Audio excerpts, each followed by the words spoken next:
Baik, selamat malam, selamat pagi, selamat siang, ataupun selamat sore kepada teman-teman semua. Kembali lagi di sesi kali ini. Hari ini saya akan mencoba share kelanjutan dari jurnal yang telah saya coba pelajari dari jurnal Polymers terkait dengan fracture affecting Mechanical Properties of Reinforced Bioplastic. Ini merupakan jurnal review. Dan topik pembahasan hari ini adalah melanjutkan terkait dengan topik pembahasan di video sebelumnya. Saya di sini akan mencoba sharing bersama. Jikalau ada yang masih perlu digali kembali, teman-teman bisa mengakses jurnal berikut. Saya sudah mencantumkan terkait dengan judul dan juga link dari jurnalnya. Seperti itu. Baik, saya akan mencoba memulainya, teman-teman.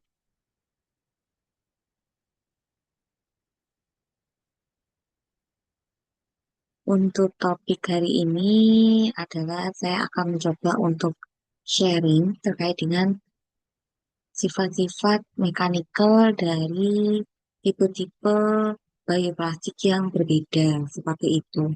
Karena tentunya sifat mekanik ini perlu kita ketahui ketika kita akan mempelajari terkait dengan bioplastik, ketika kita akan melakukan riset secara mendalam terkait dengan bioplastik seperti itu, ada beberapa sifat mekanik yang memang perlu kita kaji setelah kita melakukan eksperimen dan memperoleh produk dari bioplastik itu sendiri.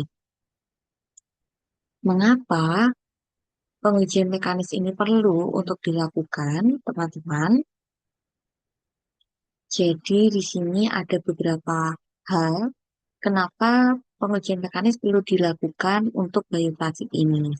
Yang pertama adalah untuk kita memahami terkait dengan bagaimana sih karakteristik dari komposit itu sendiri, apakah dari material polimers yang kita gunakan untuk membuat bioplastik, karena kan bioplastik ini bisa disebut sebagai biomaterial atau yang disebut dengan material komposit.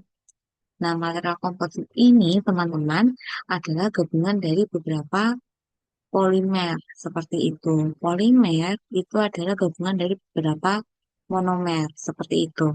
Jadi bioplastik bisa disebut sebagai komposit juga, teman-teman. Karena material penyusunnya adalah polimer seperti itu. Untuk bisa kita memverifikasi apakah bioplastik yang sudah kita coba buat dalam skala laboratorium, coba kita trial dalam skala kecil, menengah hingga besar itu sifatnya baik dan bisa berkompetisi ya dengan plastik konvensional yang ada di pasar seperti itu, maka sifat mekanis inilah adalah salah satu sifat yang sangat penting teman-teman untuk dikaji sebelum bioplastik ini digunakan agar kita bisa tahu karakteristik dari kompositnya. Apakah bioplastik yang kita gunakan ini dari segi kelenturan sudah cukup baik? Apakah dari segi elastisitas sudah cukup baik? Seperti itu. Selain itu juga, dengan adanya pengujian mekanis ini, teman-teman, maka kita bisa menentukan kriteria desain yang tepat. Kriteria desain seperti apa yang kita nantinya gunakan untuk mengembangkan bioplastik seperti ini. Misalnya adalah ketika bioplastik yang kita hasilkan itu sifatnya itu cukup lentur seperti itu ya, sangat cocok nih. Ternyata digunakan untuk kantong plastik seperti itu, ataukah bioplastik yang kita gunakan ini cocok digunakan untuk implementasi seperti halnya adalah untuk peralatan-peralatan atau perabotan rumah tangga seperti itu. Nah, kita harus tahu teman-teman terkait dengan sifat mekanisnya. Kemudian dengan adanya kita pengujian mekanis, kita juga bisa menentukan aplikasi spesifik dari bioplastik yang kita produksi ini digunakan untuk apa. Seperti itu. Semisal, karena kan banyak sekali teman-teman jenis dari plastik itu sendiri. Ada plastik yang digunakan untuk kantong kresek, ada plastik yang digunakan untuk botol minuman, ada plastik yang digunakan untuk mainan, plastik yang digunakan untuk peralatan rumah tangga. Nah, hal itulah yang perlu kita ketahui. Sifat mekanisnya bagaimana? Apakah sangat kaku kah, ataukah sangat lentur kah? Ya, nantinya kita bisa sesuaikan untuk aplikasi spesifik dari komposit itu sendiri. Ada beberapa indikator yang teman-teman bisa pergunakan untuk mengkaji terkait dengan sifat mekanikalnya, yaitu ada 4 di sini, yaitu uji tarik. Uji tarik ini yang disebut dengan tensile strength, teman-teman. Biasanya ketika kita melakukan uji tarik menggunakan mesin namanya Universal Tensile Machine. Nah, nantinya kita bisa mendapatkan beberapa hasil, teman-teman, sekaligus pada mesin yang sama. Kita bisa mendapatkan tensile strength, kita bisa mendapatkan modulus Young, ataupun kita bisa mendapatkan elongation at break. Bedanya apa sih dari ketiga ini? Jadi kalau untuk tensile strength, teman-teman, ini tuh mengacu kepada force, seperti itu ya. Jadi mengacu kepada berapa sih beban maksimum yang bisa diberikan kepada plastik itu sendiri sampai pada akhirnya plastik itu mengalami getas ataupun putus, seperti itu. Elongation at break. Elongation ini artinya pemanjangan, teman-teman. Semisal, teman-teman punya plastik ukuran sekian ya, L0, seperti itu. Kemudian ketika setelah ditarik, ternyata panjangnya menjadi sekian. Nah, berarti di sini kan ada namanya delta ya, teman-teman ya. Delta itu adalah gapnya, pemuluran. Nah, ini namanya adalah elongation, teman-teman. Jadi, ketika plastik itu diberikan tensile strength ataupun gaya maksimum, seberapa mulur atau seberapa panjang dari plastik itu bisa memelar. Semakin panjang, ya, semakin panjang elongationnya, semakin tinggi elongationnya, biasanya force-nya ini tuh semakin rendah, teman-teman. Karena pada umumnya tensile strength, saya simpulkan dengan TS, itu berbanding terbalik, teman-teman. Berbanding terbalik dengan elongation, seperti itu. Nah, ibaratkan seperti ini, teman-teman. Jikalau ya, teman-teman memberikan beban yang sangat besar. Nah, anggap aja ini plastik. Nah, di sini ada batu besar. Nah, otomatis dari material ini itu akan cepat patah, teman-teman. Seperti itu ya, patah. Jadi semakin besar dari tensile strength yang diberikan, ya, elongation-nya itu akan semakin rendah. Dia akan semakin singkat ya. Pemulurannya itu semakin terbatas seperti itu karena dia semakin mudah retak atau patah atau putus seperti itu. Jikalau tensile strength yang teman-teman berikan itu kecil, anggapannya ini adalah material, di sini ada batu kecil. Nah, ini akan memungkinkan dia itu mulurnya semakin panjang, teman-teman. Karena bebannya kan kecil, bertahap, bertahap, bertahap, lama-lama ya melar. Seperti itu. Nah, ini elongation-nya akan semakin besar. Itulah yang membedakan antara tensile strength dan elongation. Tensile strength dan elongation itu pasti berkebalikan, teman-teman. Teman-teman tidak bisa mengharapkan ketika melakukan pengujian, tensile strength-nya itu tinggi, elongation-nya juga tinggi, seperti itu. Dan tentunya untuk bioplastik ini nantinya ada standar, teman-teman.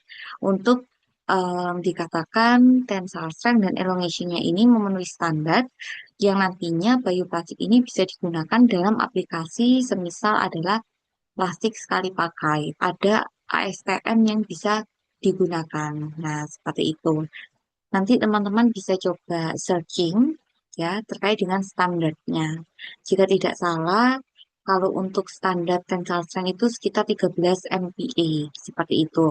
Nah, kalau sama untuk elongation, ini sekitar 400 sampai dengan 1.200 seperti itu persen. Jadi kalau elongation ini satuannya persen, teman-teman. Kalau tensile strength ini MPa. Tapi nanti coba teman-teman bisa coba searching kembali ya.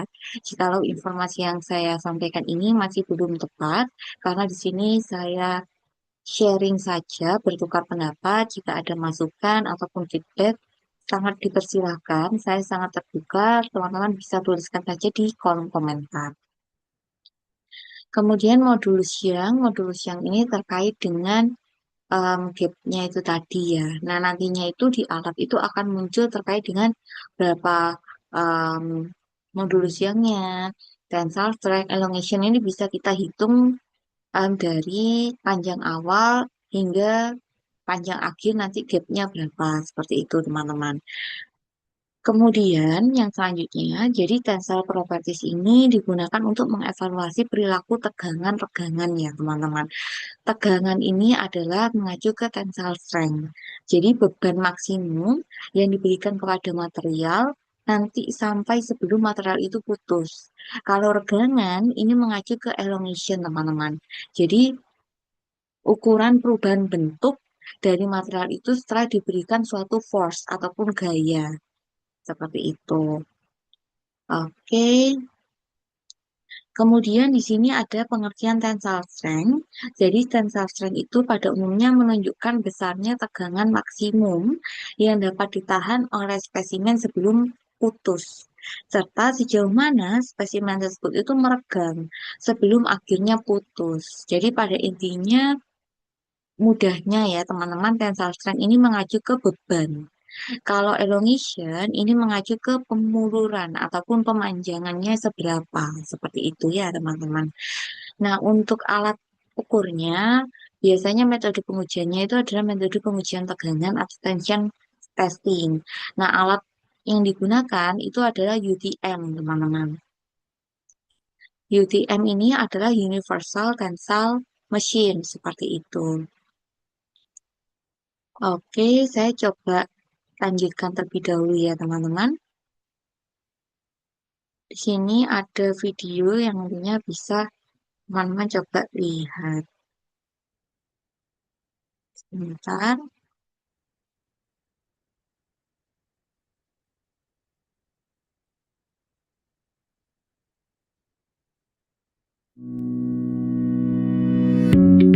Ya, teman-teman. Tensile testing is a basic form of mechanical testing that can be performed on a universal testing machine or a dynamic. Oke, jadi ini alatnya adalah Universal Tensile Machine, teman-teman. Nah, di sini nantinya beban itu akan diletakkan di antara dua penjepit ini.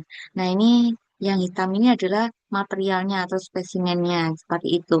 Nantinya akan ditarik oleh penjepitnya ini ke arah yang berbeda, satu ke atas, satu ke bawah. Nah, beban yang diberikan oleh penjepit ini yang disebut dengan tensile strength-nya. Sedangkan nantinya seberapa panjang dari penguluran spesimen ini itu yang disebut dengan elongation, teman-teman. Fatigue testing system. A tensile test applies a tensile or pulling force to a material and measures its response to the stress. This enables engineers to assess the material's suitability for its intended application. Materials in all industries are common. Jadi setelah ditarik ya teman-teman, mohon maaf. Nah, setelah ditarik, di sini ada namanya pengukuran. Ya, pengukuran, pemuluran ataupun pemanjangan. Nah, itu yang mengarah ke elongation. Jadi, semisal semula panjangnya itu adalah L0. Kemudian setelah ditarik ini panjangnya sekian, teman-teman. Nah, ini yang diukur ini adalah gapnya atau selisih dari pemanjangan itu tadi. Itu yang disebut dengan elongation. Application. Materials in all industries are commonly subjected to tensile forces. For example, the elasticity of tire rubber is critical to tire performance, while rebar is used in the construction of concrete structures due to its superior tensile strength. Other common. Nah, di sini jadi untuk tensile properties itu bisa di uji ya kepada beberapa jenis material. Tidak hanya plastik, tetapi bisa digunakan untuk thin films. Itu juga diuji terkait dengan tensile properties-nya, composites, kemudian metals, dan juga tekstil, seperti itu. Jadi untuk melihat seberapa kuat sih material ini jika diberikan beban, apakah pemulurannya itu sampai batas mana seperti itu tuh bisa diuji dengan menggunakan Universal Tensile Machine ini. Tested materials include plastics, thin films, composites, metals, and textiles. Tensile testing is also performed on finished products, such as medical tubing and sutures. These devices are critical to patient safety, and their mechanical properties are strictly regulated by the FDA. Tensile tests are performed using a wide variety of grips, fixtures, and accessories designed to accommodate different materials and specimen shapes. While different standards require the measurement of different mechanical properties, the most common properties of interest are breaking force, modulus of elasticity, elongation or strain, and tensile strength. Jadi untuk alat ukur Universal Tensile Machine ini teman-teman, itu nantinya akan bisa menghasilkan empat item ini yang teman-teman bisa peroleh dari alat Universal Tensile Machine, yaitu terkait dengan breaking force, jadi berapa gaya yang dibutuhkan untuk spesimen ini itu nantinya putus, kemudian modulus of elasticity untuk mendapatkan berapa sih elastisitas dari spesimen ini, seperti itu, kemudian mendapatkan data terkait dengan elongation juga atau strain atau regangan ya, jadi seberapa panjang sih pemuluran dari spesimen ini dan juga terkait dengan tensile strength, seberapa besar force ataupun beban maksimum yang dapat diterima oleh spesimen ini sampai sebelum putus. Seperti itu, teman-teman. For more information on mechanical testing, subscribe to our YouTube channel. Itu terkait dengan tensile properties. Nah, untuk selanjutnya, saya akan mencoba menjelaskan terkait dengan selain tensile properties atau uji tarik, tentunya juga perlu diketahui ataupun diuji terkait dengan kelenturannya atau yang disebut dengan flexural properties. Nah, ini disebut juga sebagai transverse beam test. Tujuannya apa? Untuk mengukur kekuatan lentur dan juga modulus lentur. Karena tentunya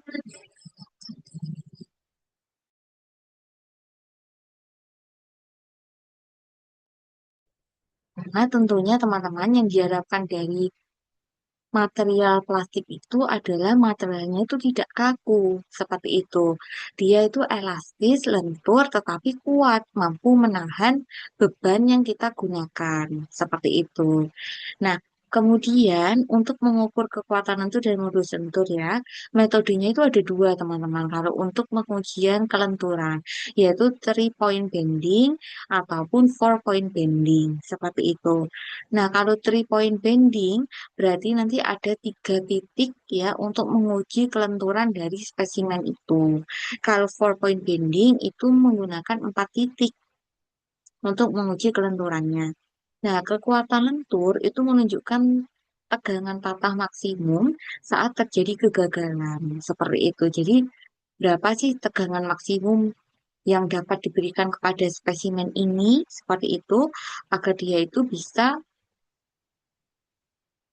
Nah, berapa sih tegangan maksimum ya yang bisa diberikan kepada spesimen ini tuh agar dia itu nantinya patah. Nah, semakin tinggi ya. Kelenturannya biasanya itu materialnya itu semakin baik seperti itu karena yang dihadapkan dari material plastik, kelenturannya ataupun fleksibilitasnya itu semakin tinggi. Seperti itu. Kalau dia kaku biasanya kan akan mudah robek teman-teman, seperti itu. Kemudian modulus lentur mencerminkan rasio antara tegangan yang diberikan dan defleksi. Defleksinya adalah terkait dengan bengkoknya seperti itu. Nah, yang dihitung dari kemiringan awal, kurva tegangan, regangan, dan defleksi. Nah, untuk lebih mudahnya mengenalnya, saya coba tampilkan videonya sekilas ya, teman-teman.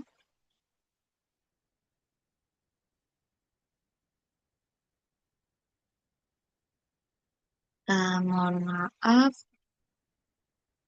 Oke, berikut adalah videonya.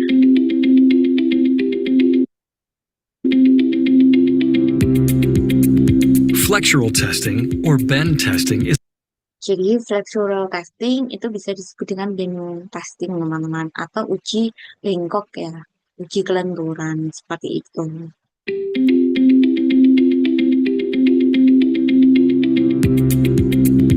Flexural testing, or bend testing, is a form of mechanical testing that can be performed on a universal testing machine or a dynamic fatigue testing system. Engineers use flexural testing to measure the behavior of materials subjected to simple beam loading. Common materials include plastics, wood, composites, and Ini ya teman-teman, jadi alatnya sama tadi seperti yang disebutkan di video ini menggunakan Universal Tensile Machine juga. Nah, untuk pengujian terkait dengan kelenturan atau flexural properties ini juga tidak hanya diterapkan pada material plastik, teman-teman, tetapi bisa digunakan untuk menguji pada material seperti halnya kayu, kemudian composites, dan juga metal, seperti itu. Jadi, untuk mengetahui sebenarnya material ini itu mudah patah, mudah getas kah atau tidak, seperti itu. Kalau sama dia itu flexuralnya ataupun kelenturannya itu tinggi, berarti kan menunjukkan material itu akan semakin baik, semakin kuat, seperti itu, untuk menahan beban ya, yang semakin besar, seperti itu. metals. While many people think of these materials as being brittle, they are often relatively ductile, which allows them to be used for support structures like skyscrapers.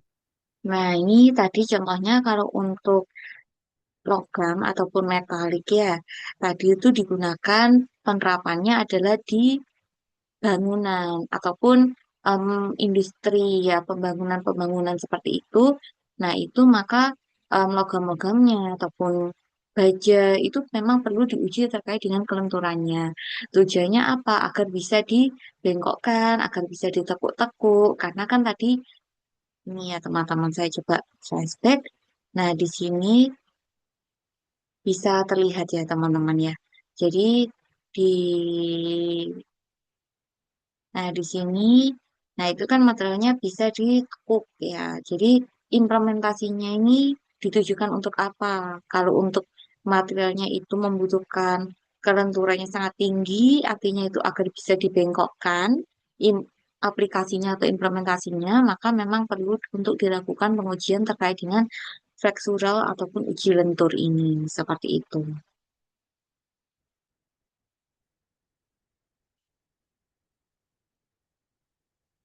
Be used for support structures like skyscrapers, bridges, and even simple things like chairs, all of which experience flexural loads in everyday use.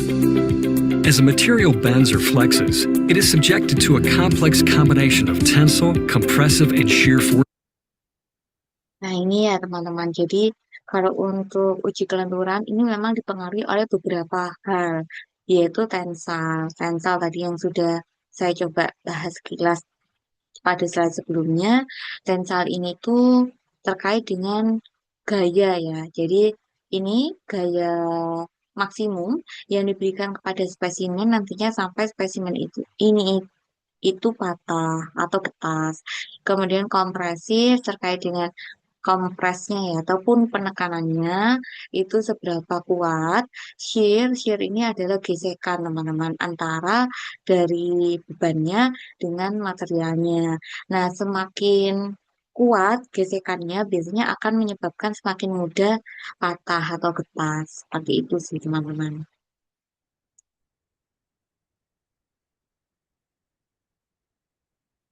Forces. Because of this, bend testing is performed to mimic realistic loading situations.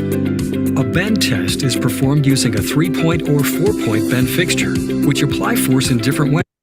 Ini ya teman-teman, contohnya jadi kalau untuk band testing di sini tuh ada dua metode. Ada 3 point, ada 4 point. Bedanya di mana? Kalau untuk 3 point itu dilakukan menggunakan 3 titik. Titik yang pertama berasal dari beban itu sendiri, 2 titik Sisanya itu adalah dari penahannya, seperti itu, tempat alas dari materialnya, seperti itu. Nah, materialnya kan yang ini, teman-teman. Nah, ini materialnya yang biru ini. Nah, berbeda dengan 4 point band fixture. Nah, di sini ada 4 titik yang digunakan untuk menguji kelenturan. 2 titik itu dari beban yang diberikan. Kemudian yang selanjutnya 2 titik sisanya ini adalah dari penahannya atau tempat dari material itu diletakkan seperti itu. Itu perbedaannya teman-teman antara 3 point band fixture dan juga 4 point band fixture. Saya lanjutkan untuk videonya. ways. Depending on requirements, a Nah, di material sini can be nanti akan tested to a terkait specific dengan load data or strain limit force-nya, or until the data specimen fails. strukturalnya, Properties seperti measured itu. include flexural stress, flexural strain, flexural modulus, and flexural offset yield. Nah, ini merupakan data-data yang nantinya akan diperoleh dalam uji flexural properties ini, yaitu bisa mendapatkan terkait dengan flexural stress atau yang disebut dengan tensile strength-nya itu tadi, tegangan itu tadi, kemudian flexural strain ini sama kayak elongation itu tadi atau regangan, kemudian flexural modulus. Nah, ini flexural modulus ini adalah rasio antara stres atau tegangan dan juga regangan seperti itu. Nah, kemudian ada flexural offset yield strength seperti itu. Strength. For more information on mechanical testing, subscribe to our YouTube channel. Jadi itu terkait dengan sifat mekanik untuk menguji terkait dengan flexural properties atau uji lentur. Kemudian saya lanjutkan terkait dengan uji impact. Impact itu apa? Impact itu adalah terkait dengan ketangguhan. Seperti itu. Jadi, seberapa kuat, seberapa tangguh dari material ini. Seperti itu. Nah, jadi digunakan untuk mengevaluasi kekuatan impact. Impact ini kalau sama teman-teman cari definisinya itu bengkok ya. Kemudian ketangguhan dan sensitivitas kakikan pada material struktural yang diukur melalui uji impact, Charpy atau IZOT seperti itu.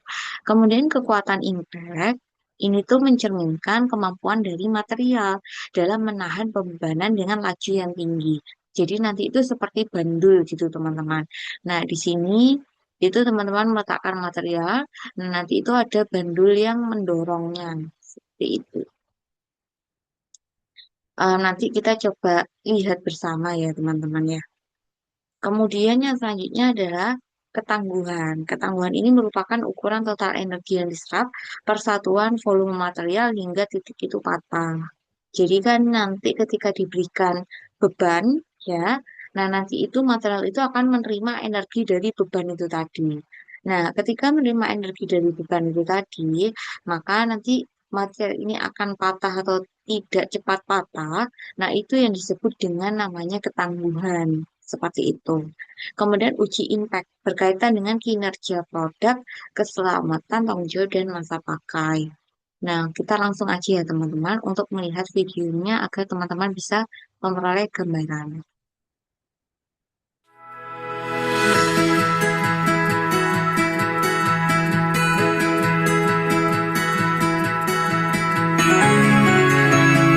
The pendulum machine is being configured with a Charpy hammer and a specimen support. Nah, jadi untuk metode uji impact ini ya teman-teman, itu menggunakan namanya metode ini, Charpy atau IZOT, seperti itu.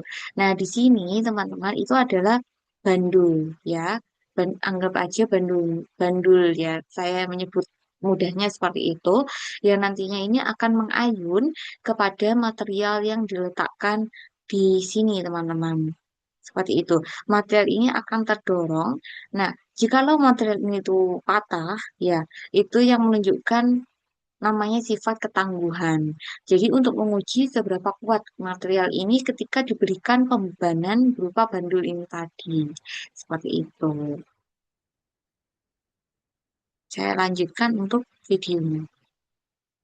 First of all, we position the specimen, in this case in edgewise position, and then we can close the protective shield, and we place the hammer to the release position, where it corresponds to the correct impact energy.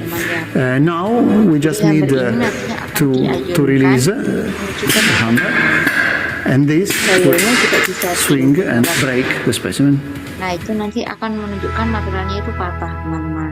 Jadi dari situ nanti secara otomatis ketika hammernya itu bertemu dengan material, ya kan, gimana nanti terdeteksi energi yang diberikan oleh hammer itu kepada material, persatuan volume itu berapa sampai material itu patah. Nah, itu nanti yang disebut dengan namanya impact properties, uji impact ataupun uji ketangguhan. Seperti itu, teman-teman. Dan yang terakhir, saya akan coba lanjutkan. Nah, ini kepada hardness properties. Hardness ini adalah untuk menguji terkait dengan kekerasan, seperti itu. Jadi, semakin keras material itu, teman-teman, maka menunjukkan dia akan semakin tahan terhadap abrasi, penekanan, goresan, dan juga deformasi plastik. Deformasi ini adalah perubahan bentuk seperti itu. Nah, alat uji yang biasa digunakan itu ada Rockwell, ada Vickers, ada Brinell, dan juga ada Shore, seperti itu. Nah, nilai kekerasan tinggi itu akan menunjukkan material itu lebih keras, ya, dan lebih tahan terhadap penetrasi atau tumbukan oleh material lain, seperti itu. Nah, kekerasan material ini mampu mengurangi resiko keausan akibat gesekan atau erosi oleh air, minyak, ataupun uap. Jadi, semakin tinggi hardness-nya, maka semakin baik material itu. Karena dia akan semakin tahan terhadap keausan yang terjadi akibat adanya gesekan atau akibat adanya erosi dari beberapa liquid material lainnya. Seperti itu. Nah, di sini saya menyediakan contoh, salah satu contoh dengan menggunakan alat uji berupa Brinell, ya teman-teman. Ya. Pada intinya konsep dari alat uji Rockwell, Vickers, Brinell, dan Shore ini sama teman-teman. Mari kita coba simak bersama untuk videonya.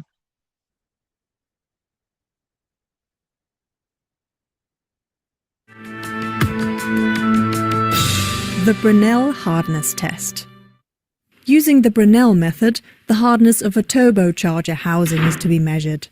First of all, the tester has to make himself familiar with the testing machine. A monitor and the control panel are positioned in the upper part of the machine. These are used to select and program different testing methods. Below the control panel, a microscope lens with Nah, untuk alat ini ya, untuk Rockwell, Vickers, Brinell, Shore. Nah, ini konsepnya di sini ada penerapan terkait dengan ini, teman-teman. Mikroskop. Seperti itu. Mikroskop ini nantinya untuk melihat terkait dengan penampang material yang nantinya akan diuji terkait dengan hardness-nya. Seperti itu. Nah, untuk menentukan terkait dengan di lokasi mana nantinya kita akan melakukan pengujian terkait dengan hardness ini. Nah, itu akan dibantu dilihat terlebih dahulu penampangnya dengan menggunakan mikroskop seperti itu. Saya lanjutkan untuk videonya. the digital camera and an indenter are installed. These two elements are connected to each other and rotate towards the test piece. Nah, untuk yang ini, teman-teman, nah ini adalah hampir sama ya, seperti uji lentur tadi ya, teman-teman. Nah, ini merupakan nantinya berupa force ya, atau gaya yang nantinya akan mengenai spesimennya, seperti itu, diberikan kepada spesimennya. Nah, untuk melihat terkait dengan seberapa kuat sih dari spesimen ini untuk menerima beban dari yang ini. Jadi ada mikroskop dan juga ada pemberian terkait dengan force-nya untuk menguji terkait dengan hardness-nya. Seperti itu. As required. It is also possible to select and exchange the indenter, so different methods of hardness testing can be conducted on the same testing machine. The support table can be adjusted in height, so the Ada test juga piece can be positioned at the meja yang correct bisa distance to the disetting microscope juga ya lens and the teman-teman indenter. ukurannya. After becoming Nanti familiar with the materialnya machine, bisa let's diletakkan start di the meja experiment. tersebut. The principle of the Brunel hardness test is to press a hard spherical indenter with an exactly defined force onto the test piece, then evaluate the surface area of the Nah, jadi pada intinya konsepnya adalah pemberian force ataupun beban terhadap ini material spesimennya teman-teman. Nah, ketika diberikan gaya, nah di sini kan terbentuk lubang ya ataupun pola ya pada permukaan materialnya. Nah, jikalau ini tuh semakin cekung, semakin dalam ya, berarti material ini tuh hardness-nya itu lebih rendah, teman-teman. Kalau cekungnya ini tidak terlalu dalam, menandakan material ini itu lebih tahan terhadap gaya yang diberikan. Berarti semakin kuat. Kalau semakin cekung ke dalam, ya, maka hardness-nya itu biasanya rendah. Seperti itu, teman-teman.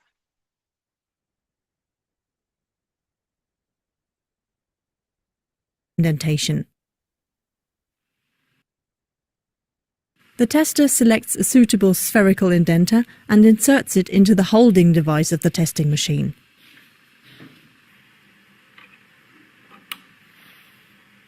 Ini memasukkan terkait dengan force-nya ya. Next, Nantinya akan he puts the digunakan. turbocharger housing onto the support table, rotates the microscope lens into vertical position and materialnya adjusts sudah the diletakkan correct di height of the meja. test piece. Kemudian nanti melihat terkait dengan After struktur bringing the test piece permukaannya dari surface into material focus, he untuk selects the menentukan exact spot where the di hardness titik test mana is to be kita akan made. melakukan pengujian hardness. By pushing the start button, the hardness test procedure Kemudian di klik begins. start The untuk testing memulai machine rotates the pengujiannya. lens back to its resting Nah, position nanti akan and places the berputar spherical dari indenter semula carefully on the mikroskop test menjadi piece surface. force. Nah, force-nya Gradually akan and menyentuh shock-free, ke the permukaan test force material. rises to its specified value. Nah, nanti After akan maintaining the terbentuk test pola force for ya a atau certain cekungan time, di the indenter materialnya. automatically lifts off again and the microscope lens pans back to its former Kemudian position. nanti balikkan ke mikroskop The kaki untuk indentation can now melihat clearly be hasil seen on the dari monitor. With the control knob, cekungan the itu tester tadi. places 4 measuring lines on the edges of the indentation to measure its diameter. That's it. The testing machine can now calculate the Brunel hardness. The hardness value is defined as test force F in the old unit kilopond Rumusnya ya, divided force by the dibagi area surface of the area. indentation A in square millimeters. Indentation. The result is displayed on the bottom left-hand corner of the Fotonya screen and amounts HD ya, to teman-teman ya. 250.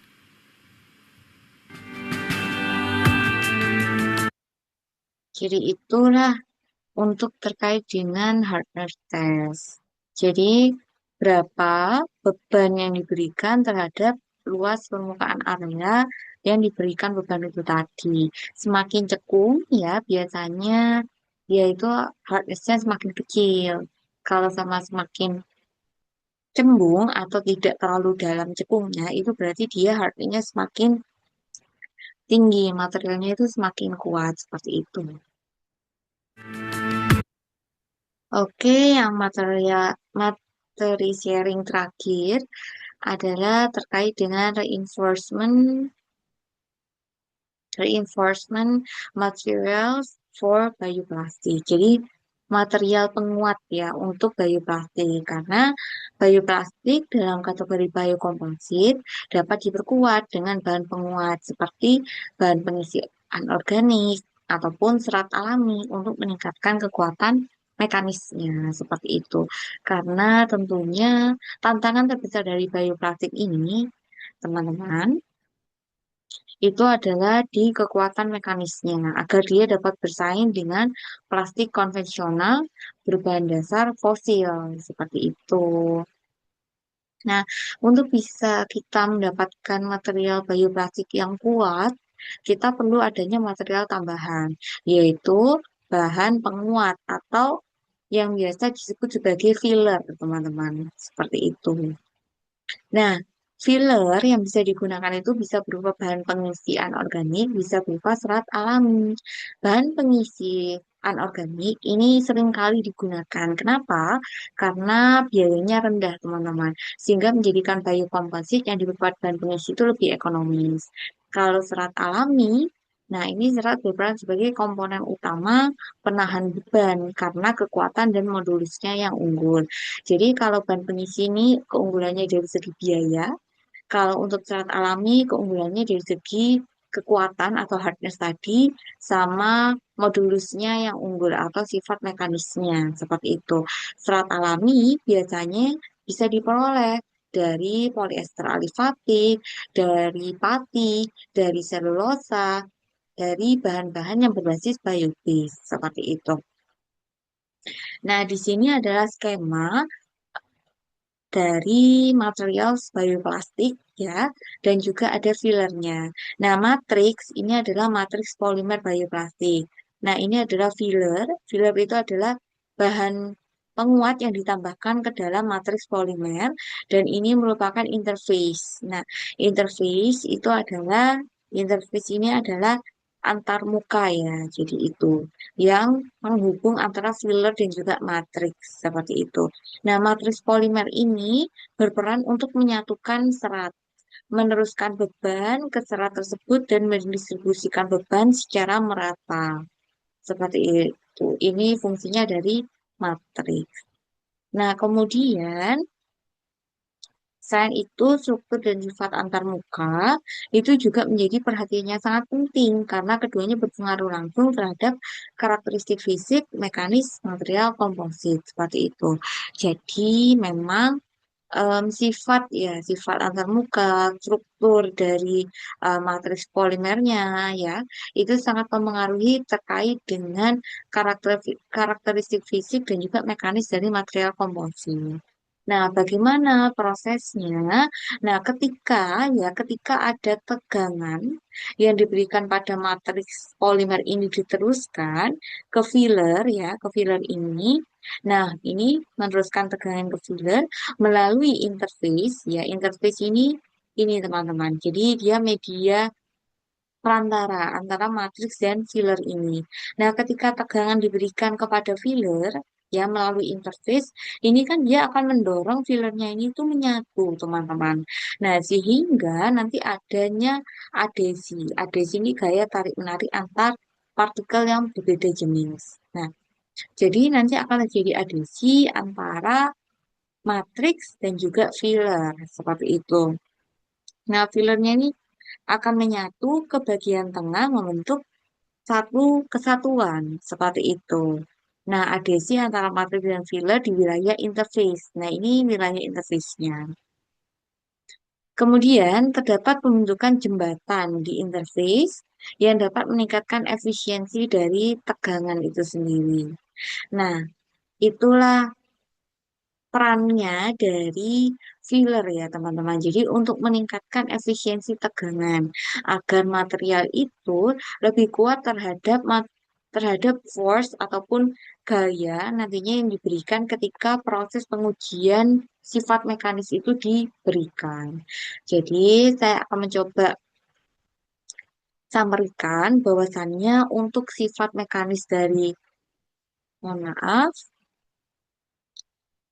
Nah, untuk sifat mekanis dari bioplastik, ya, itu ada 4 yang bisa teman-teman uji nantinya untuk bioplastik, yaitu ada uji tarik atau tensile strength, ada uji lentur atau flexural test, kemudian ada uji impact. Ya, uji impact ini ada uji ketangguhan, kemudian ada juga uji kekerasan atau hardness test. Uji tarik, teman-teman bisa menggunakan alat yang namanya adalah UTM, seperti itu. Nah, kalau uji lentur, tadi itu adalah untuk menguji kelenturan ya, teman-teman. Nah, ini itu bisa digunakan yang menggunakan 2 titik, 3 titik ya, 3 titik band test atau 4 titik itu tadi. Kemudian ada alatnya sama ini, sama kayak uji tarik yaitu UTM. Kemudian uji impact. Impact ini adalah ketangguhan yang tadi itu diberikan beban berupa seperti bandul ya teman-teman atau hammer.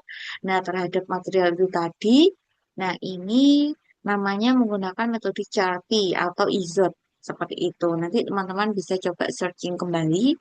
Kemudian kalau untuk hardness ini itu ada 4 metode yang bisa, ada 4 alat uji yang teman-teman bisa gunakan, yaitu Rockwell, Vickers, Brinell, dan juga Shore. Yang nantinya prinsipnya di sini itu adanya mikroskop ya, dan juga adanya beban atau force yang diberikan. Nah, nanti diberikan beban terhadap material untuk melihat cekungnya itu tadi. Kemudian nanti dianalisa juga strukturnya dengan menggunakan mikroskop seperti itu. Kemudian untuk bisa meningkatkan dari sifat mekanik, tentunya dibutuhkan adanya bahan penguat atau yang disebut dengan filler. Bisa berupa bahan pengisi anorganik, bisa berupa serat alami. Keunggulannya, bahan pengisi itu berbiaya lebih rendah. Kalau serat alami memang unggul dalam segi kekuatannya, dalam segi modulusnya yang lebih unggul. Pada intinya, bagaimana sih peranan dari filler ini? Nah, di sini jikalau dilihat ya dengan menggunakan mikroskop ya, jadi ada matriks polimer, kemudian jikalau ditambah dengan filler, nah, nanti ini apabila diberikan tegangan pada matriks polimer, ini akan mendorong filler itu menyatu. Nah, terjadi adhesi antara matriks dan filler itu tadi. Nah, membentuk adanya jembatan.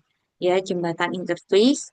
Nah, ini nantinya bisa meningkatkan efisiensi dari tegangan itu sendiri. Jadi, fungsinya matriks ini adalah untuk menyatukan serat, meneruskan beban ke serat itu tadi ya, ke filler, dan mendistribusikan beban secara merata.